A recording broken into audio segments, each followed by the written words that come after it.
તો good morning, જય માતાજી, જય શ્રી કૃષ્ણ. આજે થોડીક પ્રોબ્લેમ થઈ જાય મારે ને ઇવન થઈ જાય એટલે પેલું આપણને શરદી થવાની હોય પેલા ગળામાં નહીં થોડું થોડું દુખ થોડું ને બહુ બધું. હા એ બહુ બધું દુખ તે દુખ હંતે હંતે કફ ખાઈ જશે એટલે દુખ કામની વાત કર ને.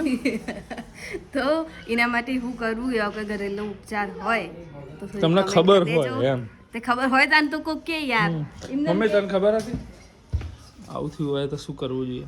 મીઠાનું પાણી વાળા કામ કોગરા કરવા એક અંદર ઉતરે ને મીઠું. આને શું કહેવાય? આ થયું શું કહેવાય? હા એટલે ઘૂંટો પી જવાનું. તો કોગરા ના કરીએ તો મીઠા વાળું પાણી પી જવાનું. બોલીને કેવું કીધું મમ્મી? બોલવું પડે. અંદર રબડી થાય ને આમ. તમે ડોક્ટરને તો છો ને ડોક્ટર એવું કહેશે કે આ તો તમને લોકોને કંઈક દેશી ઉપચાર કંઈક ખબર હોય તો શું કરવાનું? કમેન્ટ કરજો એટલે મને ખબર પડે અને કોકને ખબર પડે. કોકને જેને જરૂર હોય એને ખબર પડે. તો ગળામાં આવું કંઈ થયું હોય તો કોમેન્ટ કરજો કેવી રીતે મટાવી શકાય.